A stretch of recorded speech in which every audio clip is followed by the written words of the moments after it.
കുട്ടി Saturday day in my life വ്ലോഗാണ് കേട്ടോ. അപ്പോൾ രാവിലെ തന്നെ മോളെ സ്കൂളിൽ കൊണ്ടാക്കിയിട്ട് തിരിച്ച് വരുന്ന വഴിക്ക് ഞാനും ഏട്ടനും A2B റെസ്റ്റോറൻറ്റിൽ പോയിട്ട് ബ്രേക്ക്ഫാസ്റ്റ് കഴിച്ചു. അത് കഴിഞ്ഞ് ജിജുവേട്ടന് പുറത്തേക്ക് പോകാനുണ്ടായിരുന്നു. ഞാനപ്പോൾ വീട്ടിലേക്ക് പോയി. പിന്നെ ഉച്ചയൊക്കെ ആയപ്പോഴത്തേനും ഞാൻ ഏട്ടനും മോളെ കൊണ്ടുവരാനായിട്ട് പോയി. സ്കൂളിൽ നിന്ന് വന്നതിന് ശേഷം ലഞ്ചൊക്കെ കഴിച്ചു. അത് കഴിഞ്ഞ് ഞങ്ങൾ റെഡി ആയിട്ട് നേരെ ഇറങ്ങി. ഞങ്ങൾക്ക് മന്ത്രി മോളിലേക്ക് പോകണം. ഞങ്ങൾ അതിന് മെട്രോ സ്റ്റേഷനിൽ കൊണ്ടുപോയിട്ട് വണ്ടി വെച്ചിട്ട് അവിടെ നിന്ന് പ്രിയനെയും പിക്ക് ചെയ്തിട്ട് ഞങ്ങൾ മെട്രോയിൽ പോവാണ്. അതാകുമ്പോൾ ഏറ്റവും എളുപ്പമാണ്. സെയിം സ്റ്റേഷനിൽ തന്നെയാണ് മന്ത്രി മോൾ ഉള്ളത്. മന്ത്രി സ്ക്വയർ സ്റ്റേഷനിൽ തന്നെയാണ് മന്ത്രി മോൾ കണക്ട് ആയിട്ടുള്ളത്. അപ്പോൾ അതുകൊണ്ട് അവിടെ പോയി. എന്തിനാ പോയെന്ന് വെച്ചാൽ സിനിമ കാണാനാണ്.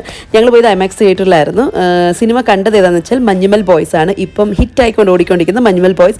ഒന്നും പറയാനില്ല, ഒരു രക്ഷയില്ലാത്ത പടവും. അതിനെക്കാട്ടിലും അതൊരു റിയൽ ലൈഫ് ഇൻസിഡൻ്റ് ആണെന്ന് അറിഞ്ഞപ്പോഴത്തേന് വല്ലാത്തൊരു വിങ്ങലും സന്തോഷവും ഒക്കെ കൂടിയായിട്ട് സിനിമ കണ്ടത്.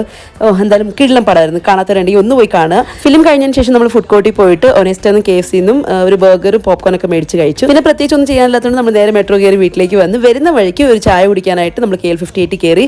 അവിടെ നിന്ന് ചായയും ലെമൺ ജ്യൂസും കുടിച്ചു. അത്രയും വിളിച്ചാ.